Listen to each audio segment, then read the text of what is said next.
Good afternoon, कैसे हो?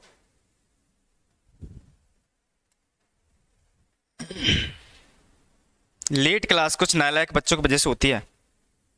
पता है ना आपको, कुछ ऑफलाइन वाले बच्चे बड़े खतरनाक होते हैं। कोई नहीं, इसको थोड़ा कंटिन्यू करते हैं, ठीक है? अरे बस बस भाई बस, थोड़ा सा टाइम नहीं है अभी। चले बच्चों, आइए एक क्वेश्चन का मूवमेंट लेते हैं अपन लोग। बड़ा प्यारा सा क्वेश्चन है। क्वेश्चन सारे प्यारे होते हैं ना, कि नहीं होते? अबे हो जा रहे यार, ये ना है। वो ज्यादा फैल जाएगा ये। इतना फैल जाएगा कि कंट्रोल से बाहर हो जाएगा ये। अभी कभी देखा नहीं ना इसके, इसकी हरकतें कैसी होती हैं। पता लगे क्वेश्चन ऊपर गया और हम देखते रहे क्वेश्चन कहाँ गया। ऐसा होता है, और एक बार ऊपर जाने के बाद ना, जो ऊपर चला गया वो वापस नहीं आता है। ये इसी की कहानी है। चलिए बच्चों, यहां से क्या है, कल हमने एक फॉर्मेट लिखाया था जिसमें हम अंडर राइटर की लायबिलिटी निकालते थे। यस और नो? क्वेश्चन की मैक्सिमम में यही डिमांड होगी। और सबसे इंटरेस्टिंग चीज आपके मॉड्यूल की ये है कि उसमें एंट्रियां नहीं पूछी हैं, तो आपको एंट्रियां तो करानी है। यस और नो? करानी है। यानी एक या दो क्वेश्चन में आपको एंट्रियां करवाएंगे, बाकी क्वेश्चन में आपको एंट्रियां नहीं करवाएंगे क्योंकि वो सिलेबस में आपके में है नहीं है। ठीक है, लेकिन फिर भी क्या पता, कभी कभी क्या होता है, बच्चों की इतनी अच्छी किस्मत होती है कि जो ना करके जाओ वो सबसे पहले तोहफे में मिलता है आपको। तो हम उस तोहफे को आपको लेने ना देंगे, कि तोहफे तो हम रख लेते हैं। ठीक है, तोहफे बच्चे क्या करेंगे, छोटे छोटे बच्चों के लिए तोहफे हानिकारक होते हैं। और ऐसा तोहफा जिसको बच्चे भी लेना नहीं चाहते, तो उसको पहले हम ले लेते हैं, यहाँ उसको रिजॉल्व करते हैं। चलिए, तो हमने बताया था कि कंपनी अंडर राइटर के थ्रू जब भी शेयर क्या करती है, इशू करती है, तो उस केस के अंदर अंडर राइटर की कितनी लायबिलिटी बनती है कि उसको शेयर लेने पड़ेंगे। मैंने अभी जस्ट यही बात तो बताई थी कि यानी कि कंपनी किसको शेयर देती है, पहले अंडर राइटर को। अंडर राइटर किसको देता है, पब्लिक को। पब्लिक अपना फीडबैक दिखाती है जिसे हम सब्सक्रिप्शन बोलते हैं। और कंपनी ने अंडर राइटर पर वही बात बोली थी, यदि पब्लिक ने नहीं लिए तो ध्यान रखना तुझे लेने पड़ेंगे। वो कितने लेने पड़ेंगे यही हमें क्वेश्चन में निकालना है। यहां तक बात समझ में आती है बच्चों? यस और नो? यस। चलिए अब हम क्वेश्चन को स्टार्ट करते हैं और देखते हैं कि लायबिलिटी कैसे निकालते हैं। पहले क्वेश्चन पढ़ लेते हैं एक बार। चलिए, क्वेश्चन क्या बोलता है, h limited issue 20,000 shares which are under return. Under return का मतलब होता है थ्रू एग्रीमेंट के। ठीक है, एच ए कितना है बताओ मुझे, 12,000 का, और बी कितना है, 5,000 का। क्वेश्चन का एक बार आंसर नोट करवा रहा हूं, उसके बाद फाइनली आराम से आपको समझाऊंगा। इनको समझ में इजीली आ जाएगा एक बार में। आपको थोड़ा सा हो सकता है मुझे कुछ और ज्ञान देना पड़े, जो ज्ञान बहुत सारा है हमारे पास। चले हम लोग, अपने पास कितने अंडर राइटर हैं, 3। तो 3 अंडर राइटर का एक बार हिसाब किताब यहां लिख लेते हैं मोटा मोटा सा।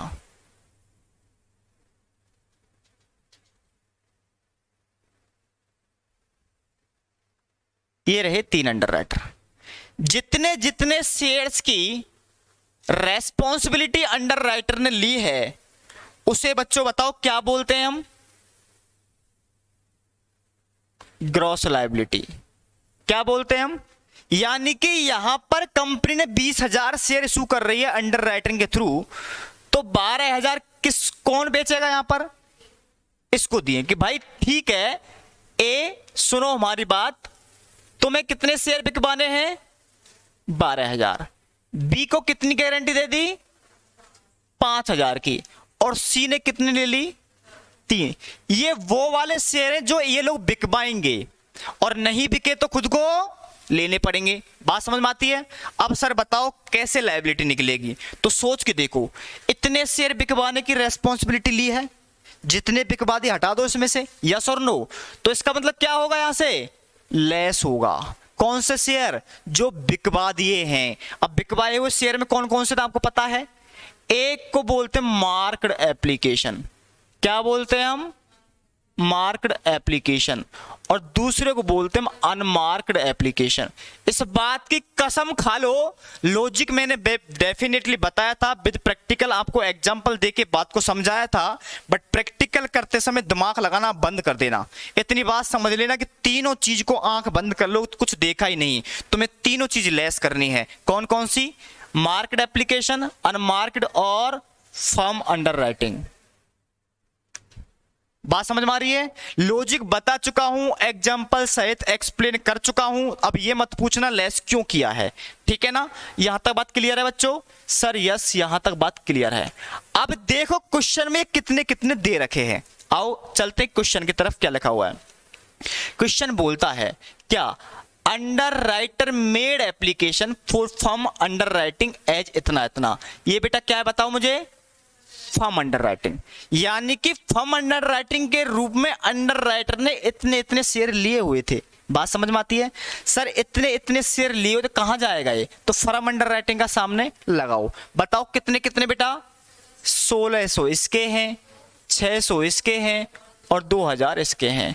मुझे बताओ किसी को डाउट है क्या? सर डाउट के लिए आपने ऐसा कुछ बताया नहीं अभी तो। बोला हाँ यस, सही पहचानो आप मुझे को। द टोटल सब्सक्रिप्शन एक्सक्लूडिंग, ध्यान से देखना, जो पब्लिक ने सब्सक्राइब किया है उसमें से बाहर कर दिए रहे कर किए हुए क्या? Firm under writing. जो शेयर ऊपर लिखे हुए ये सब्सक्रिप्शन में इंक्लूड नहीं है, इस बात का खास कर याद रखना। सर इसका इंपैक्ट कहां आएगा? बाद में पता लगेगा, लेकिन पता लगेगा आपको, ठीक है? बट क्या है? इंक्लूडिंग कौन से हैं? Marked application. इसका मतलब ये हुआ कि जो पब्लिक ने सब्सक्राइब किया है उसमें दो तरीके के शेयर इन्वॉल्व हैं, एक तो मार्क्ड और दूसरा अनमार्क्ड। और यदि ये बोलता कि इंक्लूडिंग फर्म अंडर राइटिंग, तो इसका मतलब उसमें फर्म अंडर राइटिंग भी इंक्लूड हुए होते। बात समझ में आ रही है यहां तक? यस और नो? यस। सर इसका कोई मतलब ही नहीं निकला लॉजिक? लॉजिक निकलेगा, क्योंकि तुम्हें क्वेश्चन के अंदर अनमार्क्ड एप्लीकेशन निकालने होंगे। किसमें से? पब्लिक के सब्सक्रिप्शन में से। अब यहां पर दो ही पार्ट बनेंगे। जो पब्लिक का सब्सक्रिप्शन आया 10,000 का, उसमें दो ही हिस्से हैं, एक तो मार्क्ड का है, दूसरा अनमार्क्ड का है। यदि मान लो फर्म अंडर राइटिंग भी इंक्लूड होता तो 3 के हिस्से होते इसमें से, और तुम्हें क्या निकालना था? अनमार्क्ड। तो firm under writing plus marked application दोनों तुम्हें वहां से क्या करने पड़ते? पहले हटाने पड़ते। बैलेंस किसका निकलता? अनमार्क्ड का। बात समझ में आ रही है? क्वेश्चन में लैंग्वेज को घुमाया ऐसे ही जा सकता है, इसके अलावा क्वेश्चन में डिफिकल्टीज कुछ नहीं होती। कॉमन सेंस से पढ़ा होगा तो डेफिनेटली आंसर आराम से हो जाएगा। अब मुझे बताओ कितने एप्लीकेशन रिसीव हुए पब्लिक से? 10,000। इसमें फर्म अंडर राइटिंग के शेयर इंक्लूड नहीं है। आगे देखो क्या लिखा हुआ है। द मार्क्ड एप्लीकेशन वर कितने? 2000 इसके, 4000 इसके, 1000 इसके। क्या आपको नहीं लगता यहां पर हमने कॉलम बनाया हुआ है इसका? कितना बताओ? 2000, 4000 और 1000। यस और नो? यहां तक कोई दिक्कत है किसी को? नहीं। अब आगे आओ, क्या अनमार्क्ड क्वेश्चन दे रखे होंगे? ना। तो अनमार्क्ड एप्लीकेशन तुम्हें निकालने पड़ेंगे वर्किंग नोट के थ्रू। तो यहां निकालो वर्किंग नोट नंबर 1। क्या निकालोगे? कैलकुलेट। क्या करोगे? Unmarked application. Unmarked application, application का मतलब क्या था? सब्सक्रिप्शन। कितना मिला सब्सक्राइब तुम्हें बताओ? टोटल कितने एप्लीकेशन मिले थे आपको? टोटल मिले थे 10,000। और क्वेश्चन में स्पेसिफिक लिखा हुआ है इस 10,000 में फर्म अंडर राइटिंग नहीं है, तो इसका मतलब ओनली फॉर क्या है इसमें? Marked application. क्योंकि मार्क्ड एप्लीकेशन है तो डेफिनेटली टोटल एप्लीकेशन का पार्ट हुआ होगा। यस और नो? कितने थे बताओ मुझे? 2, 4, 6, 7,000। कितने हो गए? 7,000। तो मुझे बताओ बाकी क्या बचे? अनमार्क्ड। कितने हुए? 3,000। फिर मैंने कल आपको बताया था कि अनमार्क्ड एप्लीकेशन 2 वजह से हो सकते हैं। पहली वजह क्या हो सकती है? कि ऐसे शेयर जो डायरेक्टली कंपनी के थ्रू खरीदे हो लोगों ने, वो अंडर राइटर के पास नहीं आया, सीधा कहां चला गया? कंपनी के पास, और डायरेक्ट खरीद लिए। दूसरा ऐसा भी हो सकता है कि मार्क्ड एप्लीकेशन का मतलब ये होता है कि जिस जिस अंडर राइटर ने शेयर बिकवाए हैं उस शेयर एप्लीकेशन पर उसके सिग्नेचर हो रखे होते हैं। यदि कुछ एप्लीकेशन बिके तो हैं अंडर राइटर के थ्रू, लेकिन उस पर सही से मार्क का पहचान नहीं आ रहा कि राम का है या मोहन का है, श्याम का है, हाँ या ना? तो नॉन आइडेंटिफिएबल है। तो अनमार्क्ड कितने तरीके के हो सकते हैं? 2। डायरेक्टली कंपनी से खरीदो वो भी अनमार्क्ड होंगे। दूसरे कौन से होंगे? जिन पर ऊपर सही से मार्का नहीं लगा हुआ है, यानी कि उनको सही से पहचाना नहीं जा सकता कि ये राम ने बिकवाया, मोहन ने, श्याम ने, तो कंपनी उनको भी क्या मान लेती है, नॉन आइडेंटिफिएबल, यानी कि अनमार्केड। और कंपनी बोलती है कि ठीक है, हमने सारा काम किसको दिया था, अंडर राइटर को, हमने सारे शेयर किसके थ्रू बिकवाए थे, अंडर राइटर के थ्रू। कंपनी बोलते ठीक है, जो अनमार्केड है, मानते कुछ हमारे थ्रू बिके होंगे, लेकिन ठीक है, हम मानते कि तुमने ही बिकवाए हैं। बात समझ में आ रही है? तो क्या करो, जो अनमार्केड एप्लीकेशन आए हुए कंपनी के पास, वो किसको दे दो, वापस से अंडर राइटर को दे दो। तो मैंने बोला कि ये तो बताओ कितने कितने दोगे उनके लिए, यस और नो, कुछ तो होगा। तो यहां पर लॉ मेकर बोलता है कि जिसका जितना बड़ा पेट था उसको उतनी ही दे दो। ऐसा ही होता है। मान लो कोई मोटा भारी है जिसको 10 रोटियां चाहिए, कोई पतला बेचारे 2 रोटी में काम चल जाता, 4 रोटी एक्स्ट्रा पड़ी है, तो 4 रोटी क्या पतले वालों को दोगे, मोटे वालों को दोगे? मोटे वाले को पेट बड़ा है भाई का, चाहिए। तो इसका मतलब क्या हुआ, जितना जितना जिसने रिस्क लिया है उस रिस्क के रेसों में बांट दो। यस और नो बताओ। तो यानी कि ये अनमार्क्ड एप्लीकेशन किस रेसो में बट जाएगा, ग्रॉस लायबिलिटी के रेसो में बट जाएगा। यस और नो? तो बांटो बच्चों, बताओ फटाफट से। 12:5:3 के रेसो में बांट दो 3000 को। कैलकुलेटर निकालो फटाफट से। कल से बिना कैलकुलेटर क्लास में दिख मत जाना, नहीं जिस गेट से एंट्री की उसी गेट से एग्जिट कर दूंगा। फटाफट से करो। कॉमर्स वाले बच्चे साथ में हमेशा कैलकुलेटर लेके हमेशा चलते हैं, लेकिन कॉमर्स वाले बच्चे या तो मोबाइल लेके साथ में चलते हैं। बताओ फटाफट से कितना रहा है। अबे 3 का ठीक है 15 हो गया, 2 का कितना हुआ सीधा 2400। नालायक कहीं के, इसका आएगा 2400। बता देना कंफर्मेशन। 2400 होगा, 2 हुआ था कितना 10, 1000, 3 और 6। नालायक कहीं के, इतनी कैलकुलेशन टाइम लगता है क्या, कॉमर्स वाले बच्चे हो तुम। चलिए यहां तक क्लियर है। अब इसको क्या करो, नेट निकालो। मैंने यही तो बोला था, जितना जितना बिकवाने का इन्होंने क्या लिया था, जिम्मा लिया था, इतने इतने बिक गए तो बाकी किसको लेने पड़ेंगे, अंडर राइटर को। यही तो एग्रीमेंट था। यस और नो बताओ। सर यस यही एग्रीमेंट था। बोलो ठीक है, तो लिख लो, करो, बताओ कितना आ रहा फटाफट से। इसको बोलते हैं क्या, बैलेंस बोलेंगे अभी। तो क्या बोलेंगे इसको हम, बैलेंस, क्योंकि कुछ एडजस्टमेंट बाकी रह जाता है। बताओ फटाफट कितना आ रहा है, कितना पक्का 6000 और 5 गए 600 नेगेटिव कितना है इसमें भी 3 3 6।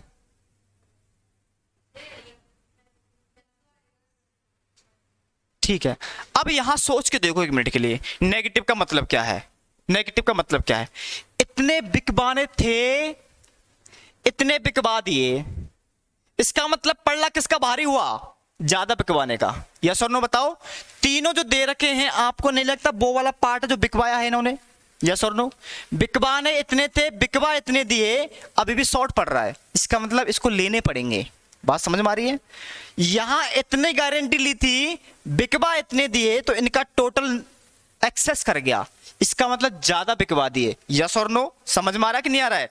कल मैंने इसी की बात लिखवाई थी। यदि नेगेटिव बैलेंस आता है तो उसका एडजस्टमेंट करना पड़ेगा, किसके लिए, पॉजिटिव के लिए। सर हमें बात समझ में नहीं है ये भी, पर सोच के देखो। मैंने बोला यार, मैंने कंपनी की 5000 बिकवाओ, लेकिन तुमने कितने बिकवा दिए, 5600। कितने बिकवा दिए? कंपनी के पास मैं गया कि कंपनी मुझे 5600 बिकवाए, कमीशन 5006 के बराबर दो, 600 के बराबर दो। बोला पागल है क्या, किसने बोला ज्यादा बिकवा, बोला मैंने नहीं बोला ना, तो बोले बाकी को क्या करूं, फाड़ दूं। बोलो फाड़े मत, तेरा पेट भर गया तो क्या हुआ, बगल वाला देख भूखा बैठा बेचारा, उसको दे देना। बात समझ में आ रही है, यस और नो? यानी कि जिसने एक्सेस बिकवा दिए वो, उसका कुछ फायदा ही नहीं है, तो वो क्या करेगा, पड़ोस वालों को दे देगा। कौन है पड़ोस वाला, जिसका बैलेंस पॉजिटिव आ रखा है, यस और नो? जिसका बैलेंस पॉजिटिव है, इसका मतलब उसने कम बिकवाए हैं, तो इन भाई, ये दोनों भाई क्या करेंगे, इसको दे देंगे। लेकिन सर मान लो एक का नेगेटिव 2 का पॉजिटिव आता, तो कितने कितने देता, तो ऊपर बैठी ना चिंता आपकी, उस चिंता के रेशो में देना है। बात को समझ में आ रही है, यस और नो? यस। अब यहां तो दोनों भाइयों के पेट ओवरलोड हो चुके हैं, डाइजेस्ट नहीं करेगा, खाएंगे तो लोग, तो क्या किया इन्होंने, इधर ट्रांसफर कर दिया, तो इनका बैलेंस क्या हो जाएगा, बताओ फटाफट से, 600 पॉजिटिव और 600 पॉजिटिव। अल्टीमेटली इनकी लायबिलिटी कितनी आ जाएगी बताओ, निल। बिकवाने नहीं इनको, तो सब कुछ खत्म कर लिया। अब 1200 किसको ट्रांसफर हो जाएंगे, ये हो जाएगा नेगेटिव। तो कितना आ गया इसको बताओ, 40/100। इसको बोलते हैं नेट लायबिलिटी। बताओ बच्चों बताओ, किसी को समझ में नहीं आया? मैंने ऐसे समझाया जैसे आपको पहले पढ़ाया ही नहीं था पहली बार। बाकी अदरवाइज नॉर्मली क्वेश्चन सॉल्व होता है। बताओ यहां तक किसी को डाउट है बच्चों? क्लियर है यहां तक? मैंने कुछ नहीं किया, इतना बिकवाना था, इतना बिकवा दिए, बाकी के लेने पड़ेंगे। इन्होंने ज्यादा बिकवा दिए तो उनको फायदा इनको दे दिया, बाकी लायबिलिटी क्या हो जाएगी इनकी, 0। अब प्रॉब्लम एक और है, जब भी फर्म अंडर राइटिंग का केस आता है तो मैंने आपको फर्म अंडर राइटिंग के बारे में बताया हुआ था। क्या बताया हुआ था? कि फर्म अंडर राइटिंग तो ऐसी है उसको लेने ही है। ये उसने अपनी जेब में पहले रख लिए। कंपनी दे लो शेयर बिकवाओ, तो कंपनी जो अंडर राइटर था उसने 2 हाथ में शेयर लेना पसंद किया। बोला तुम शेयर बिकवा, हम शेयर बिकवा रहे हैं, एक इधर दो और एक इधर दो। बोला बात तो एक ही हुई, दोनों तेरे पास जा रहा है। बोला ना, इस हाथ में जो शेयर ले रहा हूं ना, ये लोगों को नहीं दूंगा मैं, ये मैं खुद रखूंगा, और ये जो शेयर ले रहा हूं ये पब्लिक को बेचूंगा, और पब्लिक ने नहीं लिए तो मैं लूंगा। बात समझ में आ रही है? यस और नो? अब प्रॉब्लम बताओ मुझे, ये तो जाएगा नहीं पब्लिक में, पब्लिक में ये जाएगा। इसमें मान लो 10,000 लिए, 8,000 पब्लिक ने ले लिए, तो 2,000 आपको नहीं लेता, यहां से लेने पड़ेंगे। यस और नो? यहां 5,000 और रखे हुए उसके, तो मुझे बताओ टोटल कितने लेने पड़ेंगे? सर 7,000। सिंपल सा है नहीं है? तो फर्म अंडर राइटिंग ये वाला हाथ है मेरा। बात समझ में आ रही है? तो यहां मुझे क्या करना पड़ेगा बेटा? ऐड करना पड़ेगा।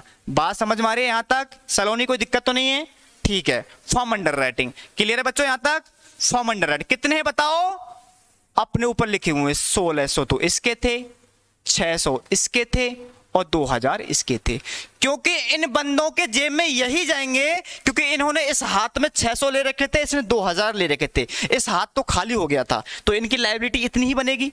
लेकिन इस बंदे की लायबिलिटी, इसमें भी कुछ अमाउंट था और इसमें भी कुछ अमाउंट था, तो उसको दोनों लेने पड़ेंगे। यस और नो मुझे बताओ? यस। इसको बोलते हैं टोटल लायबिलिटी। क्या बोलते हैं हम? यदि नेट लायबिलिटी निकालनी है, नेट लायबिलिटी का मतलब है जो पब्लिक के थ्रू लेना है, इस वाले हाथ पर वो आएगी ऊपर वाली, ये नेट लायबिलिटी। टोटल का मतलब दोनों हाथ में कितने हैं, तो दोनों का टोटल करके चलना है। यहां तक बात समझ में आती है? यस और नो मुझे बताओ फटाफट से। इसको क्या बोलते बेटा बताओ? Total liability. कितना हुआ? इसका हुआ 6 और 4 64। यस और नो? इसका 600, इसका 2000। मुझे बताओ किसी का कोई डाउट है क्या? क्वेश्चन मेरा सॉल्व हुआ।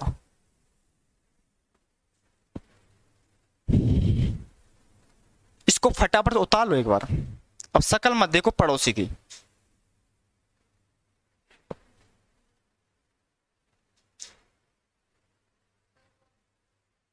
क्वेश्चन मिल जाएंगे आपको, टेंशन क्यों ले रहे हो आप? क्वेश्चन आपकी जो क्वेश्चन शीट में बनाई हुई है ना, उसमें इंक्लूड कर रखा है। उतारो फटाफट से।